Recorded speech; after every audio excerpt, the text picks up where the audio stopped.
You cannot play Call of Duty and get more grit. You can't binge Fortnite for 12 hours and talk about how hard it was and get grit. Grit only comes with grit.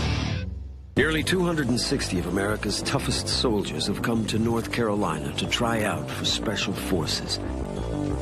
They're just hours into a 2-week selection process, and already they're dropping like flies. Definitely a crash course in pain. I don't think there's really much you can prepare for it.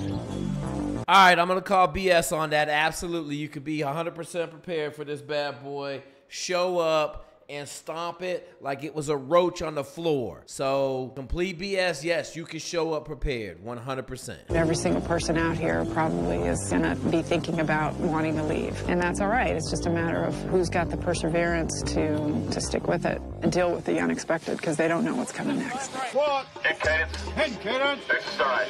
1. Raise right knee to the right elbow. On count of 4. Lower the right knee. 2, 3. 1. Recover. Move to the right full up position. On the count of 2, lower the right foot to the back of the shoulder. On the count of 3, move back to the right full up position. On the count of 4, recover to the starting position. 1, 2, 3. 1, 2, 3. 4. Candidates are fighting off muscle fatigue. Under stress, simple tasks become difficult. Can you not stand up on your own 2 feet? You having problems? What are you doing, candidate? They're tired after doing the logging. They're tired. Look, they unprepared. Day one. It's a shock. Some of these cats thought that Green Beret was going to come easy to them. Now the reality is setting in, and they just trying to find a way to get out of here right now. But they should have came here ready. Some of them days out, they get the glossed over look on their face, and we want to know if they're really coherent and know what's going on. You can't exercise while I talk to you? Do you like attention, candidate? Negative. So why don't you exercise? I'm moving. No, you're not. 8. Something funny? Negative. 9. And what are you laughing It's about? funny because I can't move. Dang candidates. 1, 2, 3. It's your body. You're controlling it, aren't you? Roger. 3. 4. That Al-Qaeda guy, he's been doing some PT. He could keep his AK up there. We're not looking for somebody who reaches muscle fatigue, because that's what we're going for. We're looking for that person that really exhibits that pattern of either low physical fitness or low drive. You know where that bullet's going? Not in you, the man behind you, your buddy. You realize this is a young man's game, right? Maybe if you came when you were younger, you'd be all right with it. There's a window for this sort of thing. It's not how old you are, it's just how many miles you have and how prepared you are for it. You will see guys in here that are over the hill by some people's standards, and they do very well. There's no specific physical type that fits the bill. You don't have to be a big, huge, superhuman athlete to do this. You do have to be an athlete. That means you got to run and swim. And the one thing they not talking about, you better have grit off the chart. If you don't know what grit is, go look up Tammy Duckworth, the book Grit. Give it a read, figure it out. But no, you cannot play Call of Duty and get more grit. You can't binge Fortnite for 12 hours and talk about how hard it was and get grit. Grit only comes with grit. Nobody else is sucking as bad as you right now. Stop! Why are you here? I just want to succeed through the course, son. Because you want to succeed through the course. The cadre only remove candidates. Ooh, look at my man's belly. My man got a belly sticking through his uniform. Ooh, buddy. They swarming him. Flies to poop. My guy flies to poop. Don't be the pile of poop. It's if they violate safety protocols or for medical reasons. The only other way out is to quit. I understand, sir, but you want to kick me out, but I'm not going to quit. Simply not quitting is not enough. I understand, sir. We need people who perform. Surviving 2 weeks is no guarantee that you'll get selected. I'm not kicking you out. You can suffer through this. You heard of 14-day non-select? I understand that, sir. It's the most stressful part of selection. Consider this your test within a test. You told me that you would start performing. Let's just see. So the instructors are always playing mind games, man. They're always keeping the target moving. They're not letting it stay stable. If they see weakness, they're going to pounce on that like a lion that hasn't eaten in 3 days, eating a little baby gazelle, man. They're going to chomp it up quick like a little Tootsie Roll. Take your break. Let's just see, 167. Let's just see. No candidate is told what it takes to make it. Number 167 may have already failed this selection process, but he'll have to endure 2 more weeks of hell just to find out. At Green Beret selection, your mind is your greatest enemy. So I'm going to say this, man. There's a lot of misery in this group right here, man. I'm going to tell you right now, you better stand tall. You better have a smile on your face. You better not be dragging everybody down with your misery. Like, this is a group of fucking miserable human beings that need to figure out what they're doing. I don't know what they thought they were getting into, but they should at least have a smile on their face to keep their minds right. Like, it's painful for me to watch this mess with these guys. They making me depressed over here. We just did log PT and rifle PT this morning. And I probably puked by about 5 or 6 times. It's probably one of the top 3 worst things I've ever done in my life. Puke free. Puke free. Yeah. I might have somebody else's puke in my pocket, though. Yeah. The uniform's probably going in the trash. It's done. I don't think I can use it anymore. Selection is vicious on the body. Next. Injuries are a serious business. There's no penalty for seeing the medics. Hey, let me tell you something. There ain't no penalty for seeing the medics, but you better believe they keeping tally for seeing the medics. I'm just going to tell you, no different than the ambulance down there in SAS training, no different than the tent, the New Zealand blue bus. Like, let me tell you, you start messing around with medical, you don't really want to be there, man. Shout out to Brant Feldman, ran 6 weeks in Buzz on a broke ankle. Just telling you, if you want it bad enough, you're going to get it. If you in medical, you don't want it bad enough. Hiding an injury is strictly forbidden. Are you sure you didn't do anything that really injured them other than walk? Yeah. Yeah, you have paronychia. An injury is no free ticket for a break. You gotta get some drugs, easy fix, you're good. Okay. Right. If a quick patch job can't solve the problem, you're out. A new order is posted on the whiteboard. This entire course, you have no idea what's coming the next day, the next minute, the next hour. You read the whiteboard, it says be in PTs, 5 minutes later it says be in uniform. You have no idea. Prepare to operate in sub-freezing temperatures. Minimum ruck weight 50 pounds, not including water. Departure time, 30 minutes. They're getting ready to go out there. And some of them might know, maybe a guy's been through selection before, hadn't made it, hadn't been selected. So there's probably most of them know or have a pretty good idea that once they get off the trucks, they're going to walk. They don't know how far, you know, they don't really know where the route will be marked for them, and they're just going to walk until they are told not to or until they get to the end. The class is dropped off in a remote forested section of North Carolina. Your mission is to walk along a designated route as quickly as you can. They're still pretty much clueless to what's going on. Log and rifle PT was a big shocker for everybody. I don't really think, even the guys who really think they're prepared, know just how intense that's going to be. Face to your right. Hey, when I was in high school, I worked on the Air Force Base, and she got me one of them heavy-duty ass reflective vests, and that's what I ran in the morning for 3 years. Then my senior year, I got smart, and I saw one at a running store that was lightweight. I bought that bad boy. You know the Army gonna keep you visible, man. High visibility vest, high visibility belt. You know they gonna want to see you in the Army now. A time or a distance or anything really, just told to do our best and go that way. I mean, every step's closer to the end somewhere. Get there eventually. We walk amongst the candidates in the later stages of the selection process. Kind of gives us an early snapshot that allows us to better assess the candidates throughout the course. We'll usually start out a few minutes behind the candidates and then take off after them. We'll just kind of observe the guys that are slow or straggling behind. It's definitely the worst time physically in my life I've ever had. Yeah, this is definitely breaking my legs off. One thing that keeps me going, never quit. That's what my dad always said. It's the only lesson there is. So I'm just gonna say this, man. These cats carrying 50 pounds. 50. I'm gonna tell you right now, we running with 50 pounds. Next thing I'm gonna tell you, them SAS cats was carrying 110 pounds. A little bit different, a little bit different. I don't know how far they going. I know how far they gonna go, but I don't know how far they going right now. But guys, to be slow strolling this, that ain't good. That ain't right.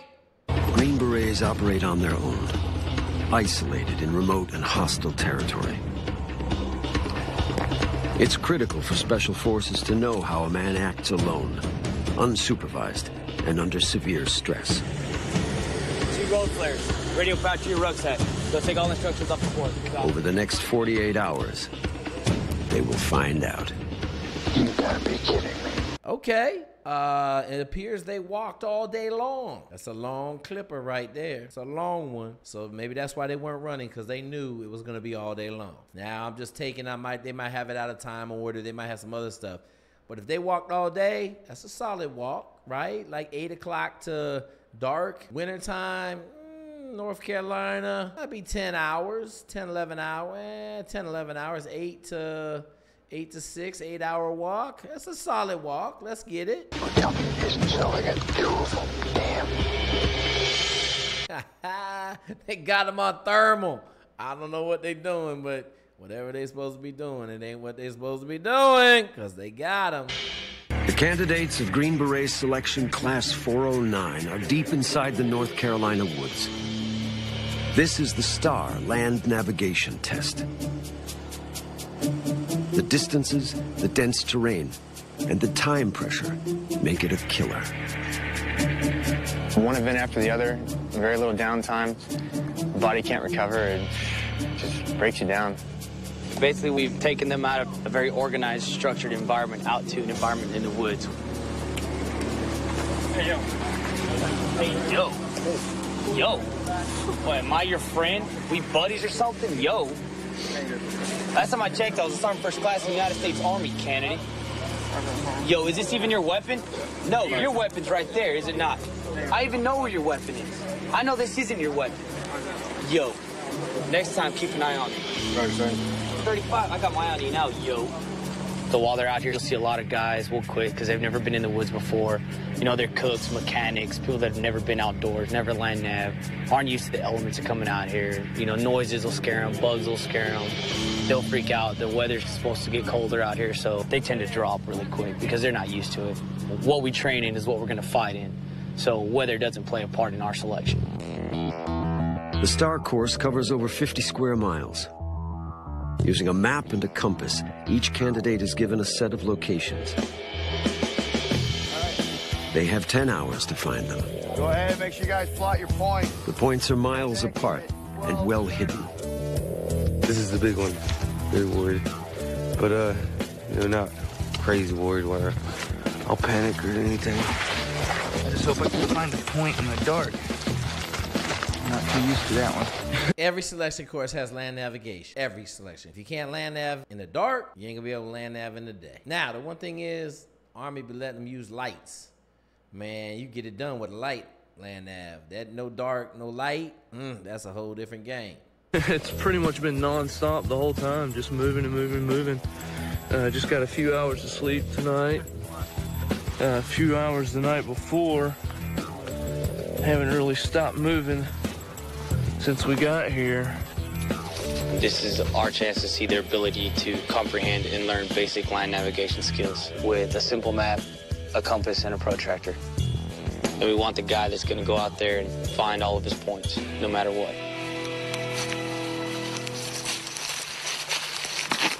For the first time in the course, the candidates are completely alone. But someone is always watching. Hey, look at my man shuffling through the woods. He is not excited to be out there at all. It's just unbelievably hard, especially in the dark. It's crazy. Come Come on, man. You got a light on your head, bruh. What are you talking about? Like, let's get going, man. You got a light. You don't know which way the roads are?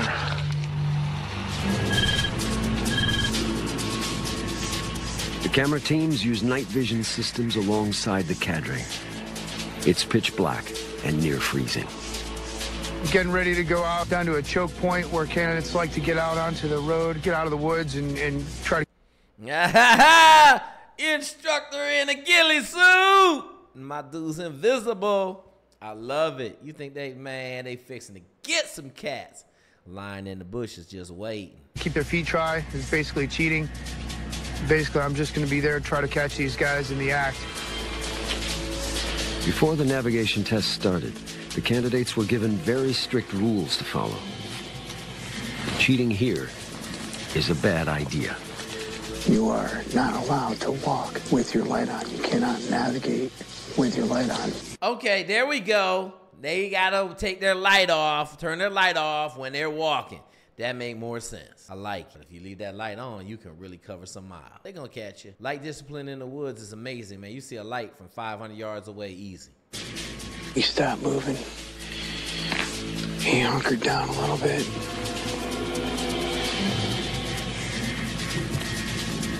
It looks like he's moving out again.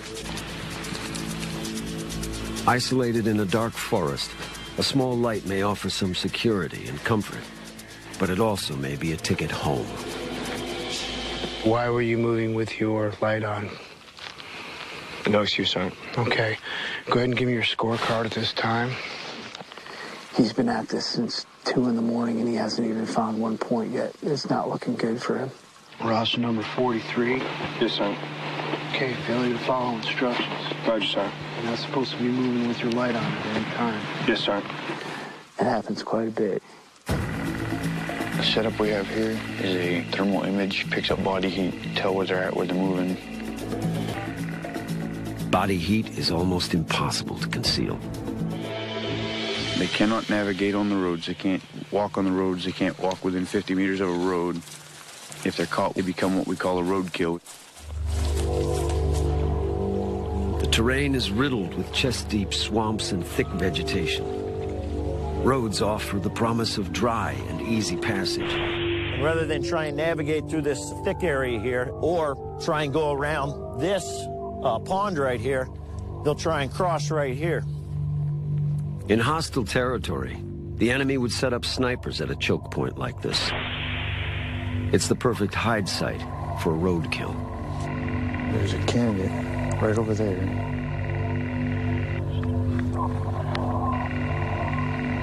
It's your roster number, candidate. 148, sir.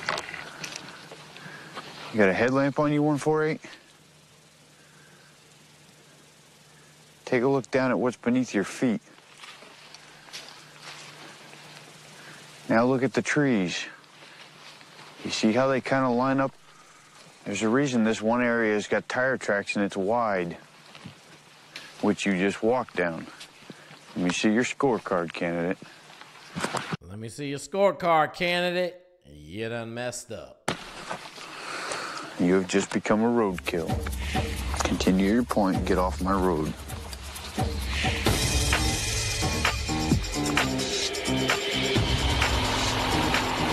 We got our little tricks that we do to catch them doing the wrong thing. The infrared floodlight, which allows me to utilize the PVS 7s or PVS 14s, which is what I'm wearing. The candidates have glint patches on their vests.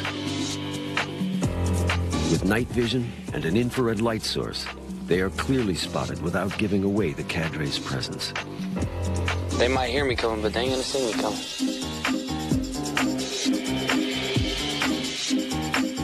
Another candidate is using his flashlight to move through the woods. Oh, he's mine. Just follow this ridge line. There he is. See him? Do this in a war zone, and it attracts the enemy from miles away. What's your roster number, candidate? 67, John. Be quiet. You're walking in there with your red lens flashlight. Hey, man, these dudes got some damn chemistry goggles on their head for eye protection because he got glasses on. Ooh, boy. Glad it's the wintertime because if it's the summer, them chemistry goggles be cooking your face off. Therefore, you are being assessed for it. Give me your scorecard. Hey, so listen, man, following rules is a really big deal. And I'm just going to tell you this. You're going to hear a lot of times cheating ain't trying, all that stuff. When I was in Buds, I just kept my head down, try to follow the rules the best I could, man. If they told me to be back before midnight, I didn't even go out, right? If there wasn't no curfew or there wasn't no time to be back, I always try to be back a couple hours early. I just didn't play games, man. If they said don't do something, I try not to do it, man. You just don't know at what point it's going to trip over offline and they're going to get you, right? Like, I mean, I saw a guy get kicked out for going to the club on a Thursday night, got in a fight, all this other crazy stuff happened, got kicked out. I'm not trying to get kicked out of the club on Thursday night. Like, I'm trying to graduate, man. So if you go on these selection courses and all that stuff and you think you're going to cheat and the best special operations dudes in the world ain't going to catch you, like, you're just being dumb, man. Your best bet is just follow the rules, try to bust your ass, try to get selected. That's your best bet. Cheating ain't it. The candidates are spread out over miles of dark and treacherous terrain. Heavily outnumbered, the cadre needs something to even the odds. Let's go get them. You can run, but you can't hide. What's up? What is your roster number? 157, sir. 200-plus Green Beret candidates are spread out on a navigation test in the remote North Carolina woods. But it also broadcasts their location. We're getting a regular transmission every 30 seconds. The motion information indicates that they're not moving or their heart rate is indicating they're unconscious, asleep, injured. We have a roster number 157 that hasn't been moving for 27 minutes. So we're just going to go down there and check him out and see what his situation is. His heart rate is 54 beats per minute. Typically be associated with somebody sleeping. Let's go see if he's sleeping. The electronic surveillance team pinpoints the candidate's exact location by GPS. Something's off. The beacon indicates that 157 is within 25 feet of this location. His reflection vest should be clearly illuminating his position. But there's no sign of him. Look, man, you're going to play stupid games to try to hide from the cadre and take your stuff off. Like, you getting kicked out, man. They sending you home. That's a safety violation. You on your way, deuces. Kennedy, what's your roster number? My dude had his blanket out, had the whoopee out. That dude was catching some sleep. Kennedy. What's up? What is your roster number? 157, sir. What are you doing, 157? I was waiting for daylight, sir. Is there sleeping allowed during this exercise? Negative, sir. Is there a reason your rucksack is camouflaged? Where's the road guard vest? So you blatantly hiding your road guard vest? Right, sir. Why is that, candidate? Make it easier for me to stay hidden, sir. From who? From anybody. Who are you hiding from, candidate? No one specific, sir. Name the purpose of having the road guard vest and all the other safety items we have. All the other safety items we have. You going home, son. Pack your stuff. Chuck will pick you up at the road. Just to stay safe, so that way I don't get run over or get freaking... So how does the cadre find you? For instance, if you're in this draw, hurt upside down, how do we find you if you hide your equipment? I was going to throw it back on when I started trekking again, sir. When was that, candidate? Pretty soon here. My alarm's about to go off. Go ahead and lay down, just like you were sleeping.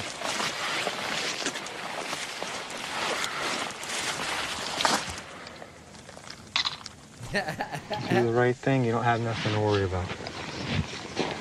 That's what it's about. What do you do when you're on your own? So let's say we're in Afghanistan.